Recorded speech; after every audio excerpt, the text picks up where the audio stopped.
What? Why don't you just start with Gamebox burping? Sure, fuck it. Welcome to the Ikoniks Podcast, and today we are going to be talking about our projects. We've got Digi, what's good? Wait, did we actually just start it? Are we actually? Did we actually start? Oh shit! I am Digi. I mean, I didn't know how to open it, and Digi gave me the perfect opportunity by saying that, so I mean, screw it. There you go. Oh, okay. Hi. Yeah. So hi, Digi. Say hi to everybody. Hi, I'm Digi. Hi, Gamebox. Hi, Wyman. Hi, Jay. Hi. And we got Hi. Gamebox, the Brit. Hi, I'm the Brit, and I want to say that we are better than you, and you know it. And yeah, that's basically it. But hi again to those that I don't know. Yeah, we don't care. All right, what's the up, Americans should have Wyman? dumped all of your tea. People probably don't my know you God. too much, Wyman. So say what's good. Yo, what's up, guys? I'm Wyman Stephenson. I write and I play video games, and I hate people who rhyme with lame talks. And yeah, I'm pretty much the best member of the Ikoniks, and I'm here to save the podcast. Welcome. What's up, guys? That was the most normal introduction. By definition, Yes. his meaning of saving the podcast is basically just going, Gamebox sucks. Gamebox can do this. Gamebox Okay, can suck." here we go. Dude, I am going to tank this show. I'm so excited. I mean, woo! Let's get into We'll do it today. live. I actually did get a comment on episode 2 saying y'all should stream this, and I'm like, maybe at some point. We'll Maybe see. when we know that we won't have to censor anything. That's stressful. I mean, hey, only one thing got bleeped in the last episode. If you can figure it out, let me know anyways. So, in this episode, we're just going to be passing around some questions about each other's projects upcoming or already released. And yeah, that's just about it. And I guess I'll begin with my first question to Gamebox. I want to know what Yes. inspired you to make Sonic Protocol. Oh man, like my inspirations can go all over the place because I've had an interview about this once, and I can't remember what it was I said, but inspirations can go all over the place. Like at one point, it was basically asking the question, "What if Sonic and Sally were to reunite?" And then later on, it just became this thing where it's like, "How would I personally write Sonic the Hedgehog?" And like how the lore would work and how the characters would interact with each other. And then later on down the line, it just became one of those things where I was like, okay, this is actually starting to fit the vision that how I would see Sonic the Hedgehog, and that's basically how Protocol was made. I love that answer. Yeah. It was you telling me that actually kind of inspired me with Knuckles and the Ghosts of Angel Island. I won't go into detail, obviously, but I am pretty much restarting that completely because just the way you explain that Protocol is how you would write Sonic, that's what I wanted to do. I wanted to write a story that people will listen to it and they'll know that was a story made by Jay's Arcade, you know what I mean? That should be the only way anyone writes a story. A story should be you. It should be tied intrinsically to you and your soul. Not even trying to be ironic with that statement. Like that's just like that should be everyone's like mindset when it comes to writing. Yeah, absolutely. Alright, the next question is to Wyman. Who was your favorite character to write for in Sonic Evolution? Oh my god, Wyman, that's me. Wyman. Yeah, so, just for context, so, Sonic Evolution's audio drama of mine, it's basically kind of a continuation set after the events of Frontiers. That, like, is kind of like I approached what a conclusion to the Sonic series would look like. And yeah, there's a bunch of characters in there. I'm definitely not going to say my favorite character writing was Sonic, because Sonic is always my least favorite character to write for, because he is the hardest character to get right. He seems like a simple character, like just off the surface level, but there are so many like tiny things about him. Like he's pretty complex when you really boil him down to his like more serious and nuanced attributes. But my favorite character to write for was Blaze. I've always thought Blaze was severely underutilized in the games, and with Evolution, without diving into spoilers in case you guys want to listen to it, want to be making an extension, I like the way I like the direction I went with her. She was portrayed by Gabarific VA, who actually has her own Sonic audio series. It's a remake of Sonic 06. I would recommend that, but yeah, she did the character immense justice. She was always pleasant to work with, made a lot of sacrifices to a busy schedule to be super cooperative, and yeah, no, not only was she portrayed well, but we got to do some really interesting things with her, and yeah, and she's just a cool pilot, man, so just design-wise, everything, yeah, that was definitely my favorite character to fight for. Great answer. Blaze is one of my favorite characters, definitely a top 5. Alright. Digi, you recently announced that you're working on Transformers: Ghosts of Cybertron, and I need to know. Yeah, well, let's just say recently. Let's just say recently. Not a lot of time has passed. Nobody's just been waiting forever for any kind of updates. Nobody's been waiting. It's all good. What the fuck is going on? I need to know though. With what you've got so far, without like going into details, obviously, how are you feeling about your project right now? Are you anxious, excited, confident, proud, worried? Anxious, worried. I mean, it is the first kind of project I've done that is to this kind of scale, I guess. Like, I've written fan fiction before. I actually have one that I still need to get back to, but I have never like tried scripting anything or something that I would be getting casted. So it's a little daunting, yes. Oh yeah, I absolutely understand. That's kind of what I'm going through right now because I'm also very new to this. All right, Gamebox. What is your favorite part of writing Sonic Protocol? I guess you might have answered that already. Oh man, like there's like a lot of fun. Oh god. I think would say like Sonic Protocol is the credits because it's finally over. Damn. Yeah, well, that's actually my favorite part of Sonic Evolution as well. The credits hit, and seeing my name on the credits there. Silver the Hedgehog. That's me. I'm happy, satisfied. But when it comes to like, oh wow, favorite part of Sonic Protocol. See, my favorite part of Sonic Evolutions is about 2 seconds in, because that's how long it takes me to decide to get off of it. Oh fuck! Alright.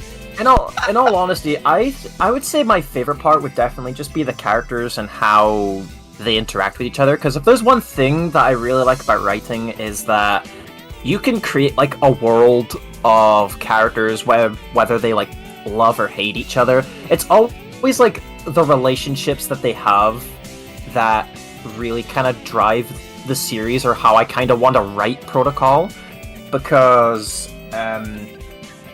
like Sonic Protocol is basically like something of a Freedom Fighters mixed with like a Sonic 3 story with a hint of like Robotnik as well. Like I'm going all over the place because I can't bloody speak or make up my mind, but it's basically the character relationship and how they bounce off of each other, because like everyone involved in this project has done a fantastic job, and personally, like, I would hold them up to high regards if that's the right way to put them, because like I really couldn't thank them enough, because this project is just a lot of fun to make, and like the way how not only are they like looking at the script and reading off of it, but they're actually improvising certain elements of it, which just makes it 110 for me. Like whenever I hear that, I'm like, I've got to use it! It's one of my favorite lines!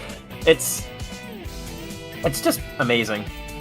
That's a great answer, I love that. Yeah, I'm excited to experience a lot of that when it comes to making my projects.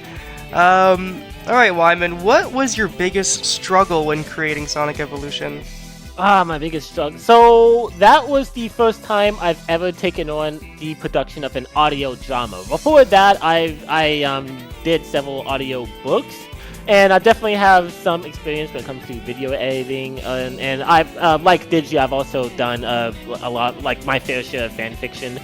But actually putting it all together, especially in a medium like an audio drama, where the only way to convey information about the setting, story, etc., is through audio cues and dialogue.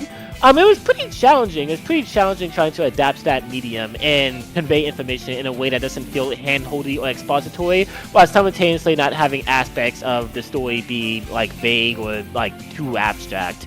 So that was definitely a challenge, writing a story like that, and also like finding the necessary sound effects and putting everything together. I definitely learned a lot. I learned a lot about like noise reduction, noise gating, sound mixing. But it was overall a pretty fun experience. Like, I think with Digi, like he's kind of nervous about getting into that side of thing now, because like there'll probably be a decent bit to like learn, especially like when you get into it. Especially like considering the caliber of how fast paced or how energetic or how cinematic you want the editing to feel to the listener. But once you really get into it, you're really gonna be having a lot of fun because it's your baby. You got full creative control. You can kind of pace scenes however you want, write scenes however you want. There's like infinite choices at your display when it comes to music choices, sound effects, cues, what have you. And yeah, so definitely the editing part was the hardest challenge because audio dramas are tricky, but also really fun to do, and I learned a lot. So yeah, I'd say that. I can really relate to that. Yeah, I am pretty intimidated on getting into all of that, but I'll talk about that more in a minute. Digi, this one's for you. What are you most excited to see come to life with your project? Characters, stories, emotions, etc.?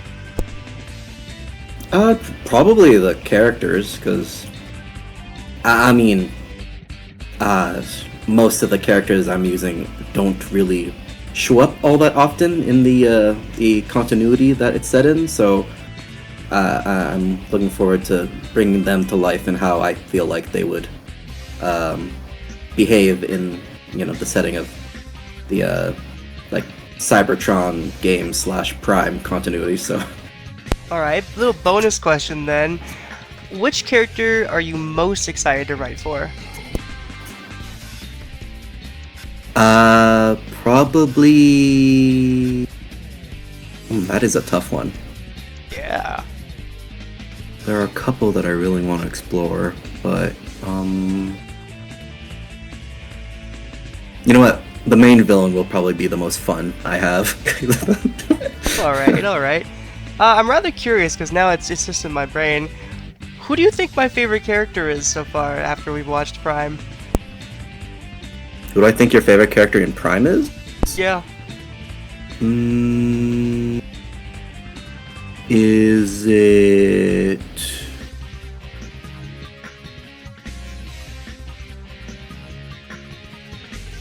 For some reason, I'm feeling either Ratchet or Predaking.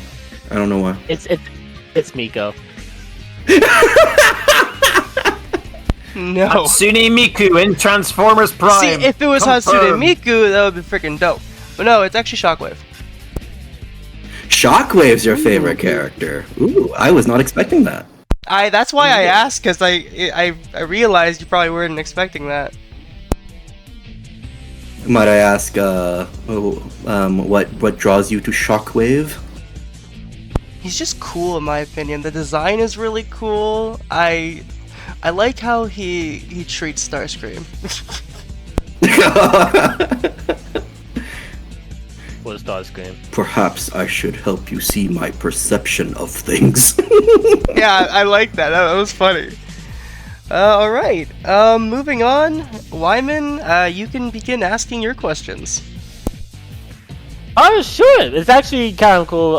Like we just got off that because my first question is piggybacking off of that prior discussion. Aimed at Digi. So I was actually not aware that Transformers Prime was set in the same continuity as the Cybertron games. That fact kind of blew my mind, and also put the whole prospect of this audio drama into perspective. And so one thing I'm really interested in asking, because obviously the third Cybertron game got cancelled because of a bunch of Activision shenanigans, are you planning on, and you can obviously like refrain from answering this if it gets into too heavy spoiler territory, But are you kind of planning to using this like fan-made sequel, like this audio drama, as a way of bridging the Cybertron games to the Prime story, like kind of bridging the two stories together, that bridge that we never really got? Or is it kind of mainly going to be its own standalone thing, like just so happens to be set in the same universe as those other two media? The focus won't be bridging the two, but there is going to be some elements of like this is the same. You know, there's going to be references and of course the prologue specifically is going to kind of bridging at least the history of Shockwave and Starscream to the Prime continuity, and you may see a certain Decepticon doctor show up. Ooh, nice. I'm not really concerned about like that Decepticon Doctor or any of those crazy things. I'm mainly interested if we're gonna be able to like see kind of like the origin story and the assembly of Jack, Miko, and Raph. Because like that to me would be the ultimate story worth telling. Because like there's so much like. So I think I'm gonna be dropping out of the development process. Unfortunately, Jack, Miko, and Raph are not. This story will be set on Cybertron. Let's go! I'm sorry. Maybe in.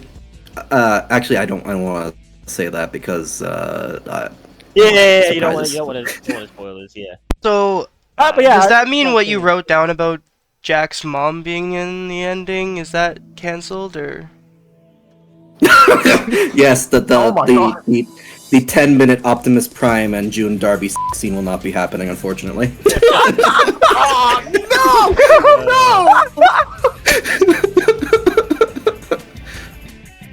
Damn it! I'm going to transform into a now.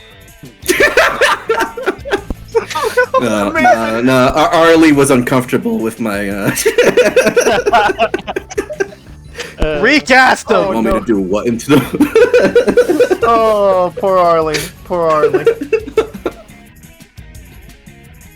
Well, good answer. Alright. Next question, aimed at Jay.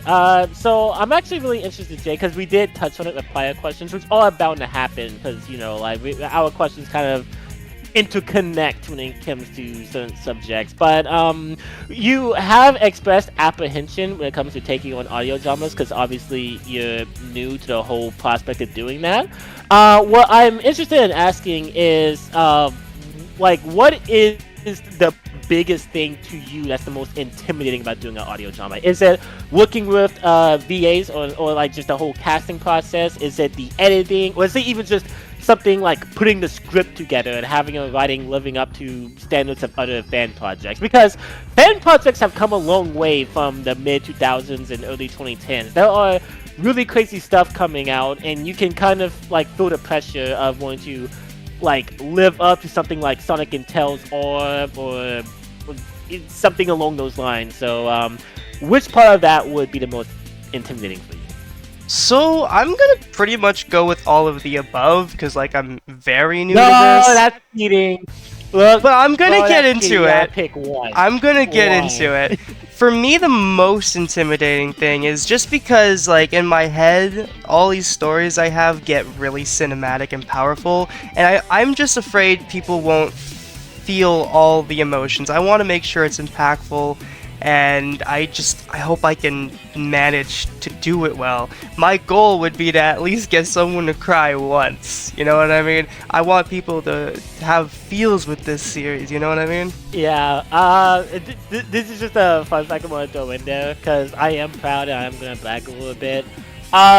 So one of the VAs who voiced in my Sonic Evolution audio drama, not only did she cry during the finale, but apparently she was like watching, like she was listening to the thing with her mom, and her mom also cried apparently. Oh my god! Oh, bless. So I made two people cry. I made someone's mom cry apparently. Well, that's honestly, yeah, that's something to be proud of. That means your story and what you made brought that emotion, and that's exactly what I want to do. I want to live up to that. And, you know, after seeing, like, some of Gamebox's scripts and stuff like that, I really want to make sure my scripts are well made so the VAs don't have like any trouble with it, and I want to make sure that the scenes are not moving by too fast. That's an issue I've got, making things go by too fast.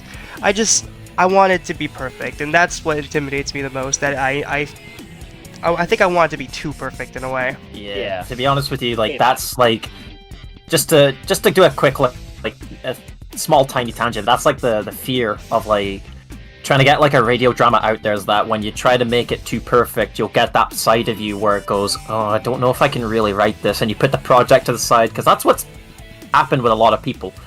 But what I really like about this is that you're going forward with it, and you're just being like, yes, you want it to be perfect, but like the passion's just there. If you know what I mean, like it's like the sense when you're talking about projects, it's like you're very passionate about it, and you just want to get that project off the feed. You know what I mean?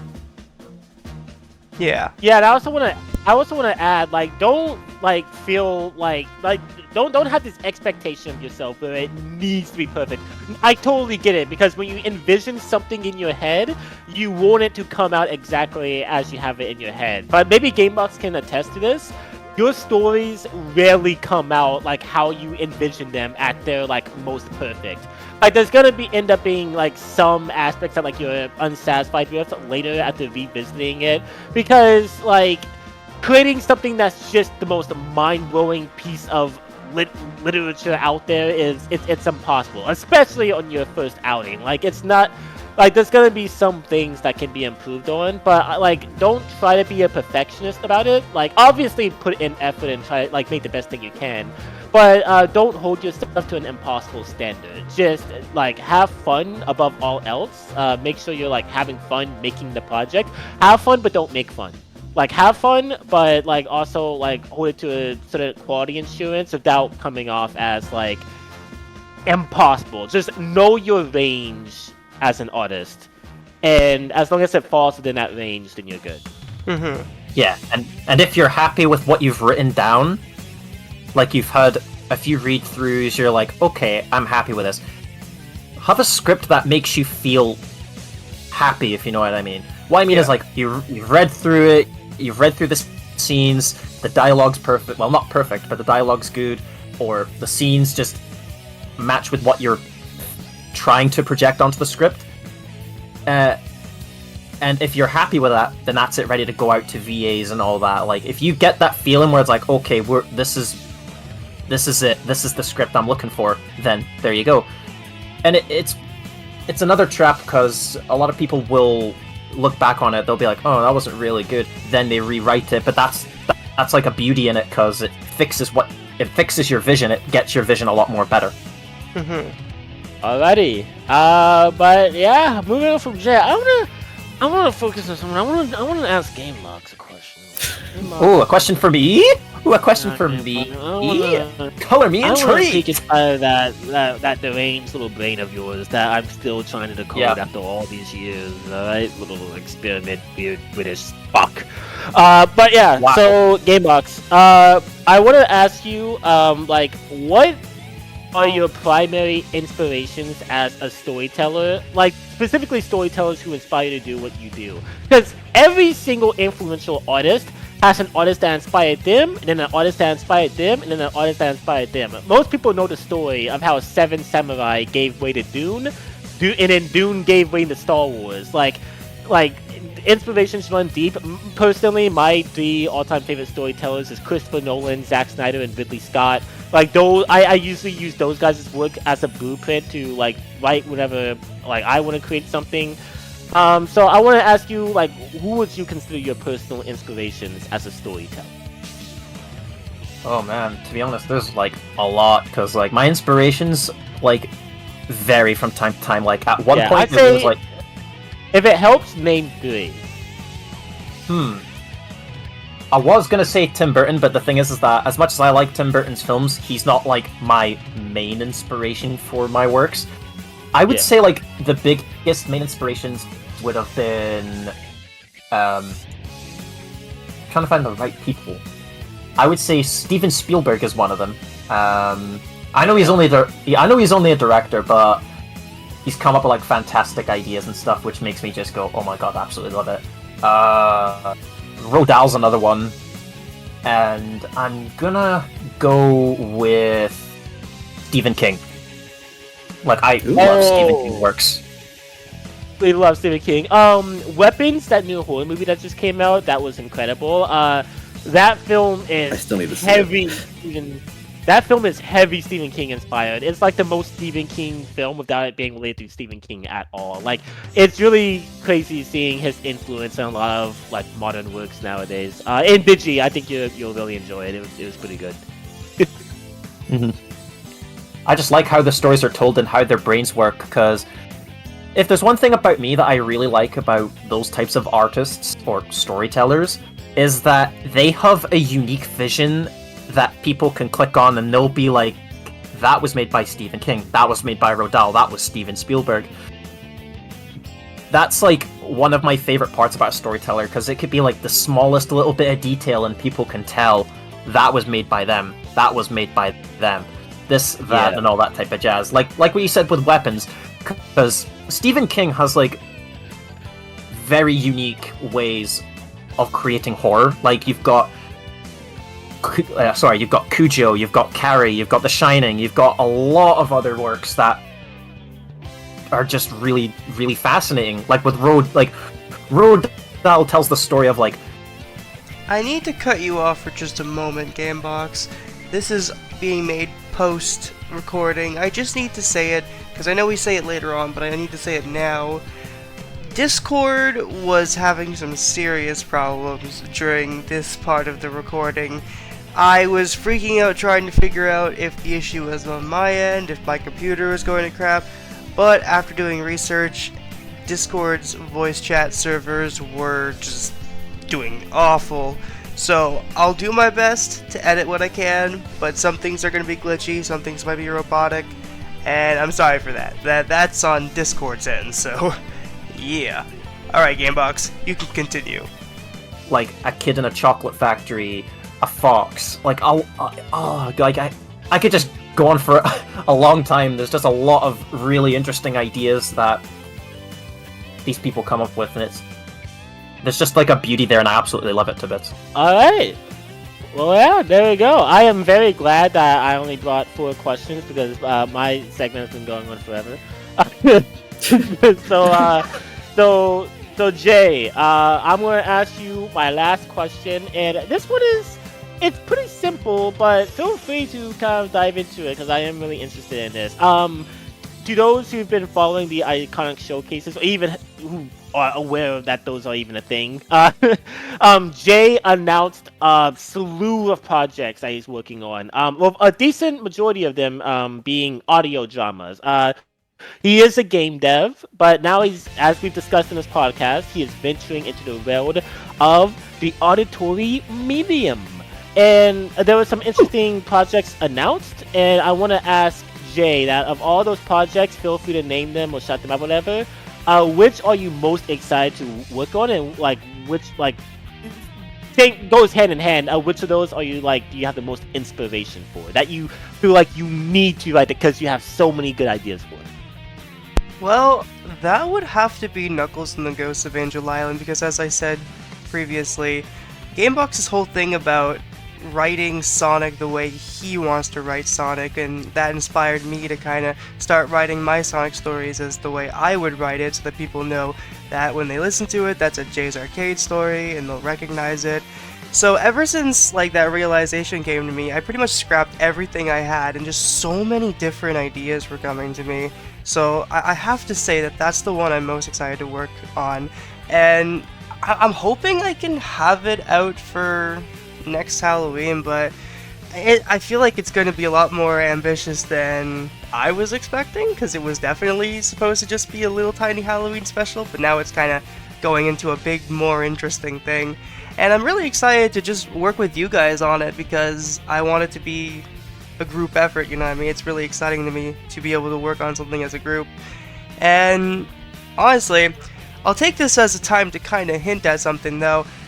My favorite audio drama project that I'm working on is a top secret project that is my absolute pride and joy, and I cannot wait to reveal possibly soon. Oh my god! Yeah. It's the Arlie Sammy fanfic! Yeah, let's go! Let's go!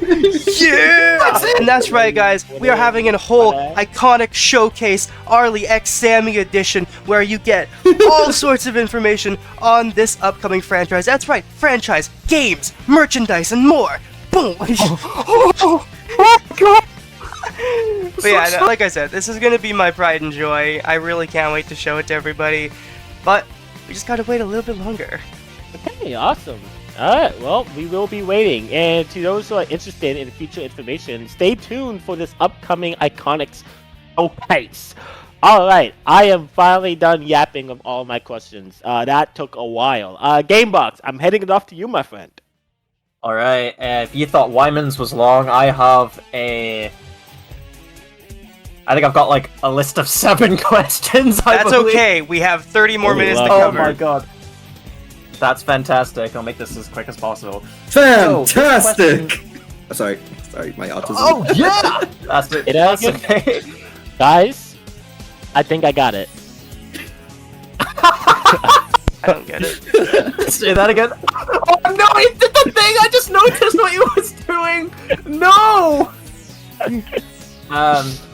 Anyway, so no. So this question is actually aimed towards... This is new information to me. Is that what we're gonna call this little odd squad, the Fantastic Four? I call it being Pedro Pascal. Sure, I don't know them. Rocky guy. I didn't even try. The Thing? Yeah, the thing, that thing, yeah, that's the thing. Say it, Jay! Say it! I only know, like, I think this Marvel game I had on the GameCube had the thing in it, but that was like the only character. What No, time I is think it, there was Jay? the Human Torch. Hey, what time is it? What time is it, Jay? 11:10 p.m. Yeah. 11:10 p.m. It's Morbin time! What's funny about it is that he actually doesn't know what we That's stupid like that. Anyway, I'll be Sue, cause Sue? Oh lord. Like, Susan Storm. oh, I thought you were talking about, you know. Oh, that's you. Oh. Good to see you. Yeah, carry on, Gamebox? Oh my god. So this question is actually aimed for 2 people, and that is Jay and Digi. So as we've discussed, you guys have got radio dramas in the works, but I'm curious, what is it about audio dramas that fascinate you, and why choose this form of storytelling? Like, what is it about the radio dramas that you really, really like? I'll say I can't animate. yeah, that's part of it. That's part of it. I'm gonna start by saying that both you, Wyman, and GameBox, you both inspired me to do so because I enjoyed listening to your project so much that it made me want to dive in there and do one myself. And I've got all these amazing story ideas and stuff, and that's basically it. My end goal is full-on animated like movies and shows and stuff like that. But I can't really do that right now, so I feel like audio dramas is a great way to bring my stories to life with the limited resources that I have, if that makes sense. Yeah. That's awesome. I love the honesty from Digi. Like, it's great. Listen, I like writing, and like, even though I did hit a bump like 2 years ago where I kind of stopped, but like I want to get back into it, and again, I can't animate, but I do want to bring a couple stories to life in the best way I can, which yeah. That's pretty much the same thing as me. Good. Awesome. Right, so this question is now aimed towards the Wyman, the Wyman games, the Walker's Crisps ripoff. So, obviously you've been doing, you've had Sonic Evolution, and you've got a bunch of other projects in the works.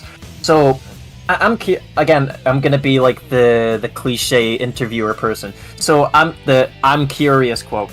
if there's something in radio dramas and audiobooks that you haven't really experienced yet, what would it be? Like, would it be like making your own sounds? Would it be adding a little bit of visuals? Or like, what would it be that you haven't experimented with? Yeah, so with both Sonic Evolution and Galactic Peril, which is basically the Ratchet and Clank one that if that by the time people are watching this will be out like in 2 days from now.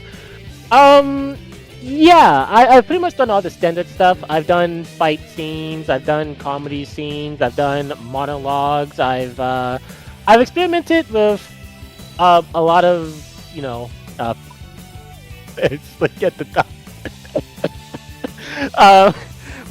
Yeah, I've pretty much done a lot of your standard stuff when it comes to editing. I think there's two things in particular that I haven't done that I want to yet.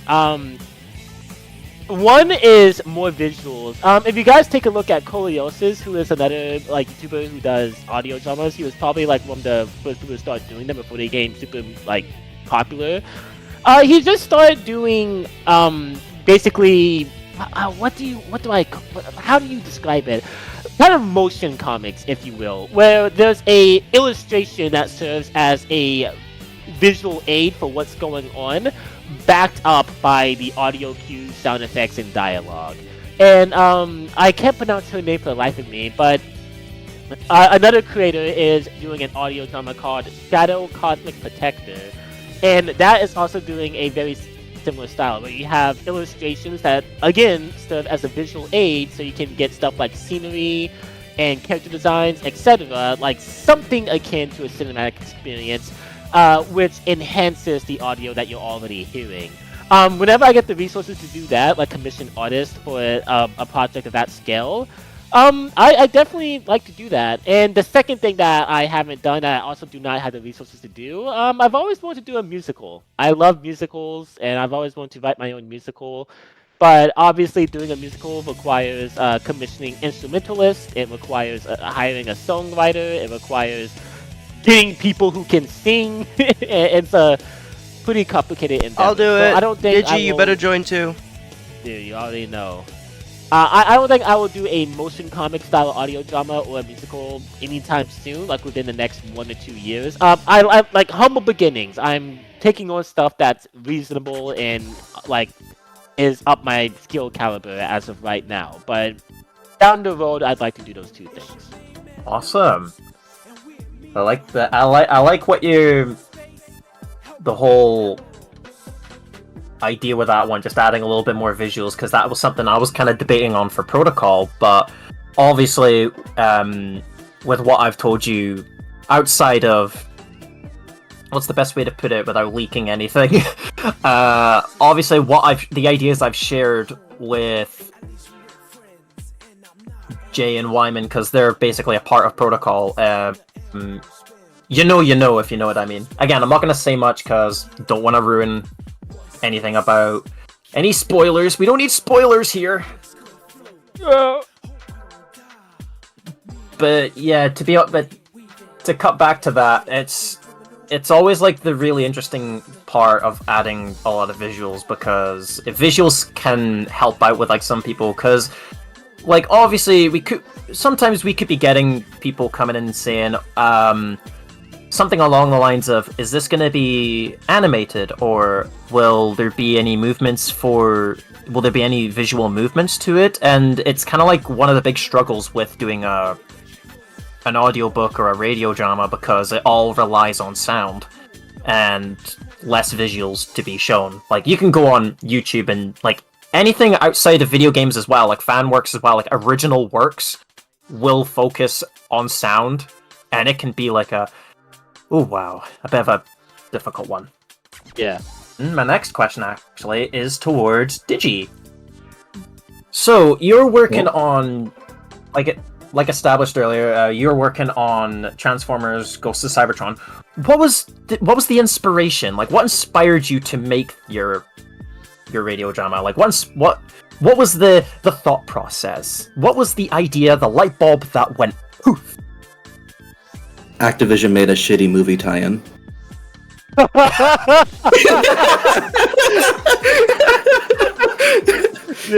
tie-in that had some good ideas, but yeah, that couldn't bother me. I like that. It's amazing. And an escalation that brought you. Yeah, I love Diginerdster. He's just making the point. Don't worry, I'm saving that topic of the current state of the Transformers films for a different podcast episode. Movies and TV shows. Wait for that one. That'll be fun. That's gonna be a lot of fun. So I'm gonna go back to Wyman for this one. Alright. So obviously, you've shared privately. You've shared the different franchises and different video games that you're going to be covering for your radio dramas and all that. Is there like any other franchise that you're thinking of turning into like a radio drama or not, like an audiobook? Like, is there any other franchise, either whether it's interest or just something just out of love for making videos? What franchise is there that you feel like that you can tell either your own version or a continuation of a universe? Okay, so I'm gonna level with everyone here. I saw this question coming up in the. Oh wait, we have to edit that out. I don't think we're supposed to reveal that. Like we'll like have a whole docket of. That's fine. I don't really care. Like, okay. So we already kind of had a laugh about the against our will. document earlier. Okay, yeah. So I saw this question coming up, and I kind of sat myself because there's a lot of stories that I have planned, and so what I'm going to do is I have a list of video game franchises that I have already crafted a story for it. I already have laid out, because the thing about me is that like I love telling stories, and there's so many story ideas for a lot of my favorite and beloved franchises that I want to get to.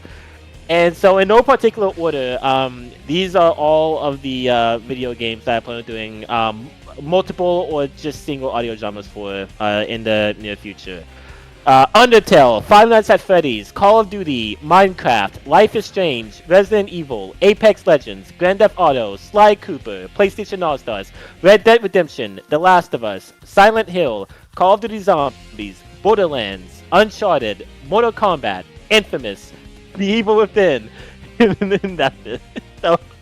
So everything in that list, I already have a story idea for, and I'm already planning on putting it to production at some point. So yeah, I already have a Undertale audio drama and a FNAF audio drama like in production, like at this moment right now.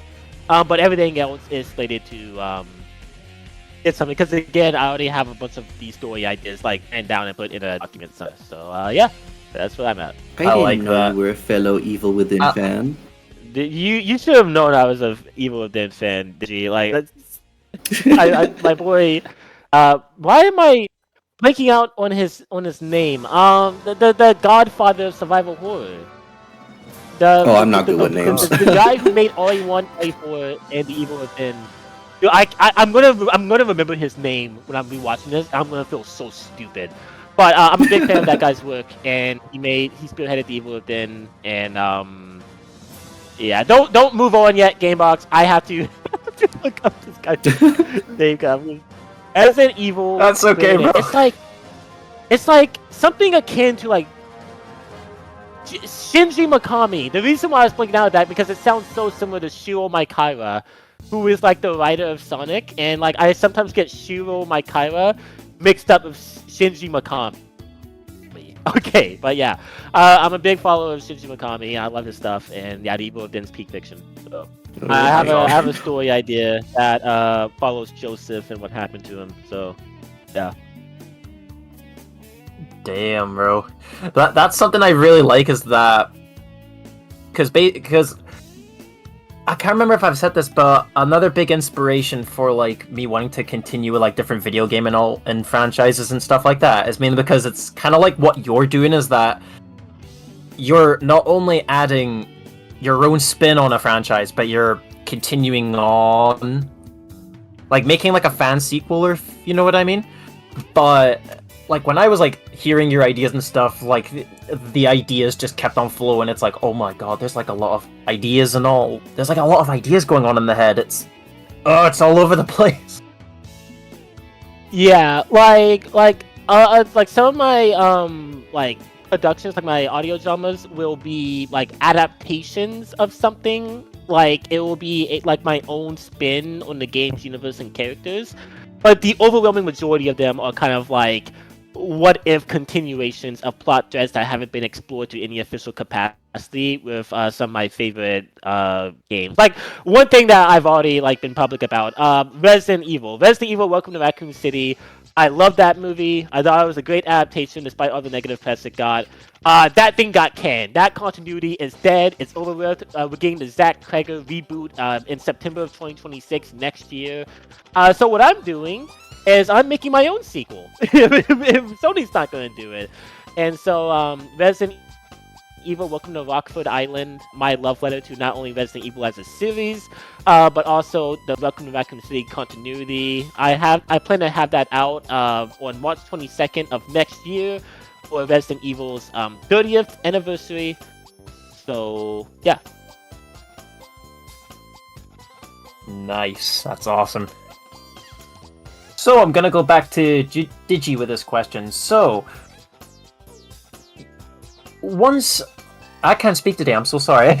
So, once you finished with Ghosts of Cybertron, would you be? What did you just say to me?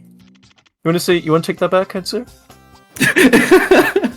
I want you to get on with this fucking podcast, Mister, and stop stalling.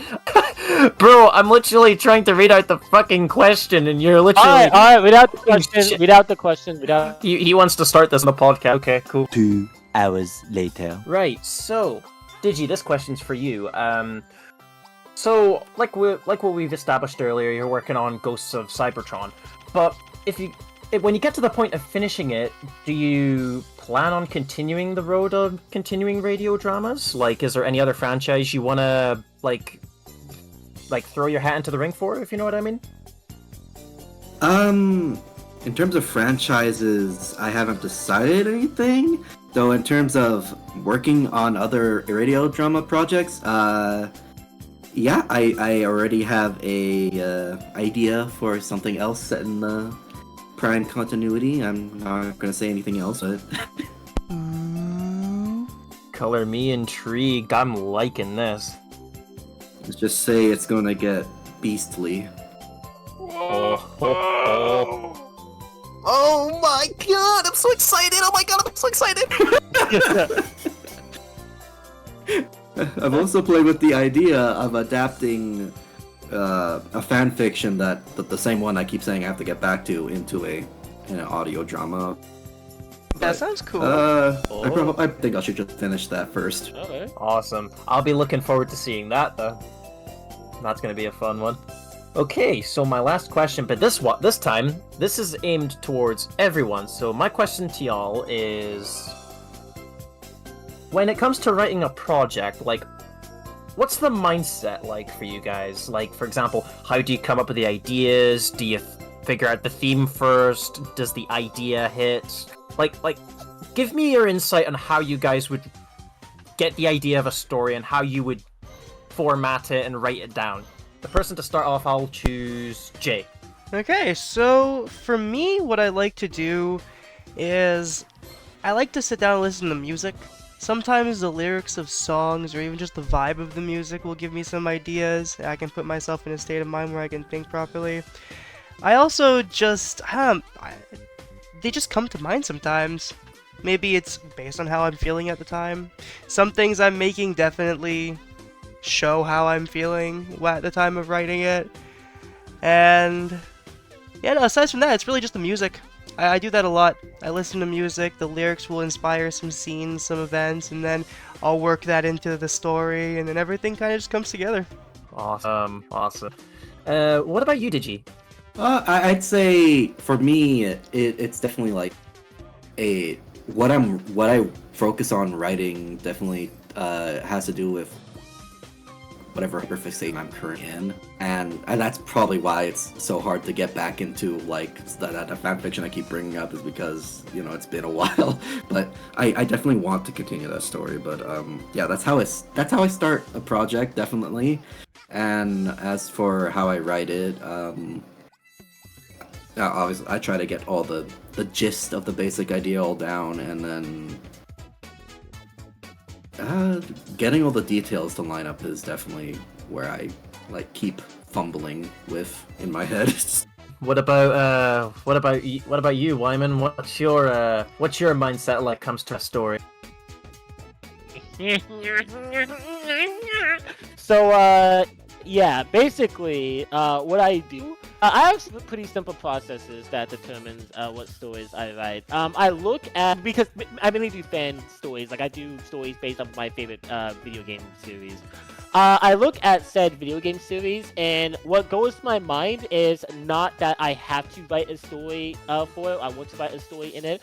I think about what can I say with the premise, because I'm one of those people who thinks a story is only worth as much as its message or its purpose of what it's trying to say, of what it will leave the viewer thinking about. That's my objective whenever I write anything. I want someone to come away thinking about it. I could write a story that is the most funny, that's the most entertaining, that's the coolest thing ever, but if someone listens to it or watches it and they're like, man, that was really good, and then it just kind of falls into the subconscious, I failed as a storyteller, because that's not what I want to do. I want to do something more provocative, inspiring, or that has some sort of message that can leave someone pondering. So I look at what I can really do with the premise and what I really have to say in regards to that premise. So I can say that all the stories that I have drafted and planned to do have some sort of core, pivotal, underlining theme to them that I want to say. Just things that I have a voice, that voice to say things. And there'll sometimes be franchises where that's not possible. For instance, I've had this idea where I've always wanted to do a Shadow the Hedgehog story, or a Shadow the Hedgehog audio drama that just features Shadow the Hedgehog shooting demons or shooting aliens, whatever, and it's just this cool heavy metal, awesome, punk rock thing. But then I think about it and I'm like, what would that story really say? I mean, it'd be cool. It would probably have a pretty cool aesthetic. There's some cool action scenes I could do. I could have some cool one-liners. But when it comes down to it, where could I take that character that has already been taken in a lot of the official media, and what unique things could I really do with that premise? And the answer is nada. So I don't write it, because I can't really do anything interesting. I can't really say anything meaningful with said premise. Or Halo. I love the Halo games. I love the Halo stories, but I can't really think about a thing I'd want to write in that Halo universe, because a lot of the things you can do with that universe has already been explored by other creators. So by adding on to that, I'm just being redundant and uninspiring. So yeah, I sorry for the long-winded answer, but yeah, that's pretty much what details my I think about a series that I've that hasn't been done before, and I those concepts while also wanting to say something new. Was there anything else to add there? Just because there was a bit of a break up there. Sorry. That wasn't on my end? Okay, that was so sorry, no, confusing. that's it. Discord keeps disconnecting for me, and I'm so confused about where it's happening. Yeah, no, Discord is shitting itself right now. And for everyone, it's not just me? Yeah, what did it Yeah, do?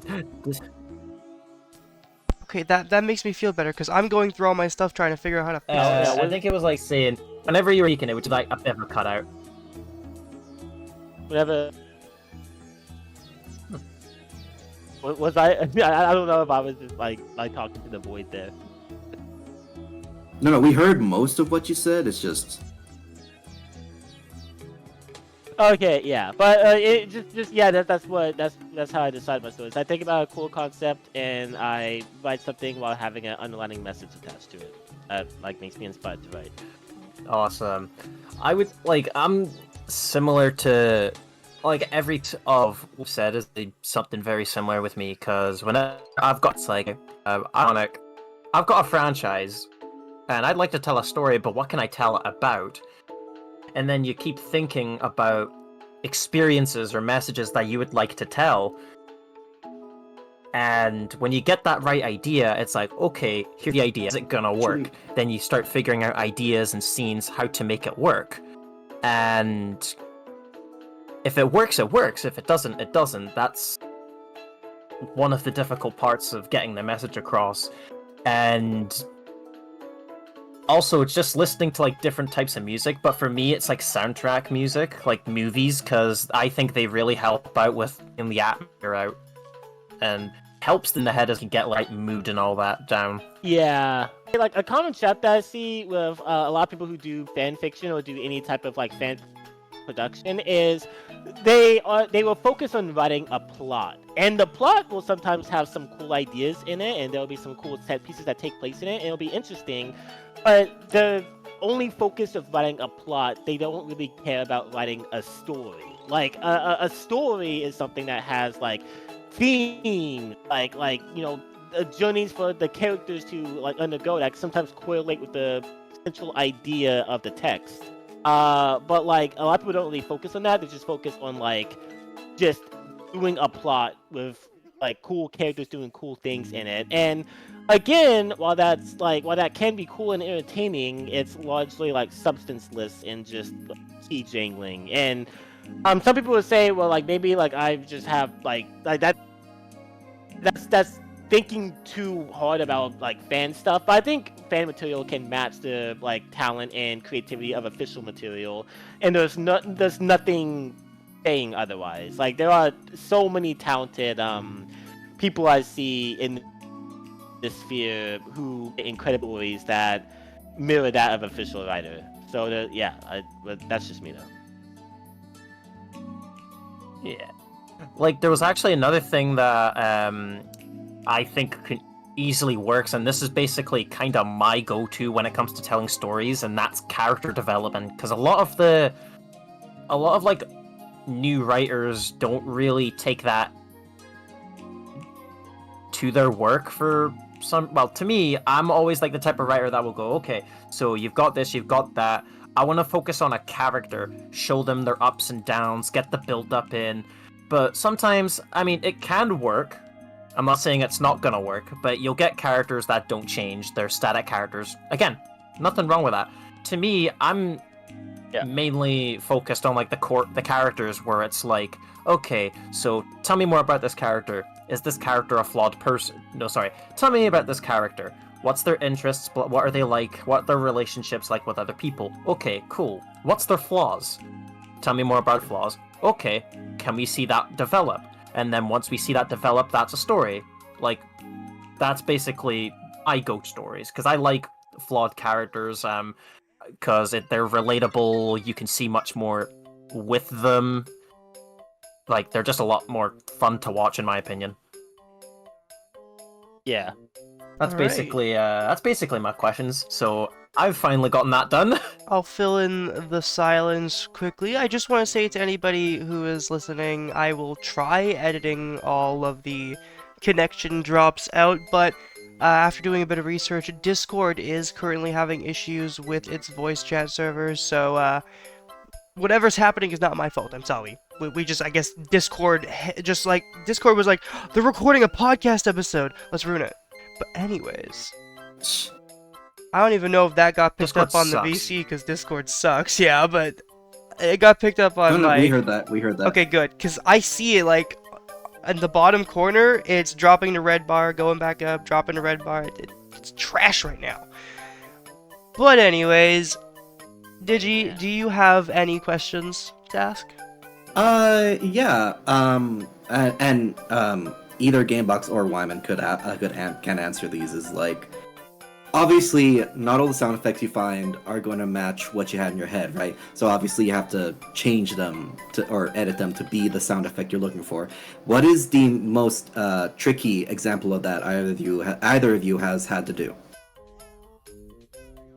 Oh, shoot. So for Sonic Evolution, the audio genre, basically like a big threat of that are time eaters, which are essentially minions of same name, and they're like goblins battling time, and the impression that posted is these hordes of monsters that sound You like went robotic after saying otherworldly eventually. and imposing.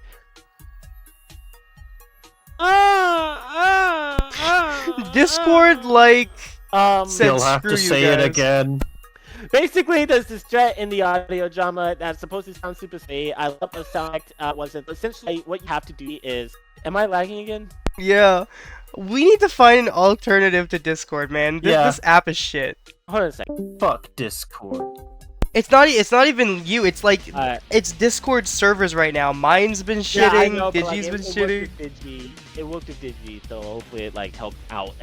Not fixing the problem, but it helps out. Let's hope. Yeah. So, anyways, what I was saying is there's a threat in evolution, time eaters, where they're devouring the basic time goblins, and so I want them to sound like threatening, posing, and they're killing people. But there wasn't really a sound that matched that in like the YouTube sound library or anything that I could find. So what I was trying to tell you, what the main idea of this whole deal was, is you just have to improvise. Like what I did essentially in order to get the right sound is I took an audio from a game of a bunch of like zombies and like their growls and whatever. I took that sound file, I slowed it down, I modified it, I the pit, and I had some nighty bird pit. Now it's a horde of zombies growling. You got demonic, crazy, otherworldly creatures of just. It sounds super imposing. It sounds like the world is ending. So, yeah, again, like if you don't, if there's not a sound that exists that you won't, all you have to do just fiddle with it. Like, just get a sound that sounds enough to like that sounds akin to whatever you had in your mind. And you can deepen its pitch, you can lighten its pitch, you can reverse it, you can forward it, you can do whatever you want with it, and with enough tinkering, you can get it sounding more like to what you actually want it to sound. For I'm me, not it's, sure it's if basically any of that the was same. audible. Hopefully, I don't get the roboticization treatment. I'm basically the same. You just like improvise and just keep doing research. Like, this is actually a really cool thing that I've learned from one of my recent college classes, is that there's actually certain sound effects that you can basically use to create a different type of sound. Like, I'll give you an example. So, when I was editing the first episode of Sonic Protocol, I wanted to use engine revving sounds and tire sounds for the motobugs. But obviously, there's no sounds of that. So basically, I'm on either YouTube or Pixabay, and they can hit you up with like motorbike sound effects or like Vespa sound effects, engine rev sound effects. Like, it's kind of weird to properly describe it, but it's kind of like one of those things where it's like, if you find a way to incorporate like another sound, but to making it sound something similar to the sound that you want, then it can work. It's like what Wyman says, like, you improvise. Like, improvisation's your best friend. Alrighty. I really hope I did not cut out there. You had a moment where it No, was no, kind no. of like fast forwarding, but we could like make out what you were saying. Oh, good. Well, not good the fast forwarding part, but Yeah, no, it the way it like completely like butchered what Wyman was trying to say. Yay! Is that your only question? I guess one more. How do you guys decide when to stop fiddling with a scene in your head and just committing to what you got? I would say just when it feels right, if you know what I mean. Like, if you want a certain scene to work, and you play through your head, and you can just keep writing it down the best you can, and if you know that this is the exact scene you want, then there you go. Yeah, I guess it's just a matter of like you can only evolve it so much in your head, so you're gonna reach a point where you're like, okay, I can't really add much more. It's time to actually put it on paper. Yeah, all I would do is, all I would suggest is replay the scene from start to finish, and and do it with the perspective of like, you're not the creator, you're like a blind viewer who's going in, like just from the perspective of, like, who's going to be watching it. And if you pretending to be a blind viewer don't notice any real discrepancies or things that will stick out and the scene flows as initially intended, then there's no additions that need to be made. I think it'd be safe to ship at that point. Alright. Alright, well, with that, I think we've got enough to conclude this episode 3 of the podcast. Thank you guys for joining me, and yeah, catch you in the next one. Get out! See, sometimes there's like Arlie saying... No! Sometimes it's funny, you got Arlie saying bye, and then you got Sammy saying peace, but then you got Wyman saying get out! And I'm just here like, bye.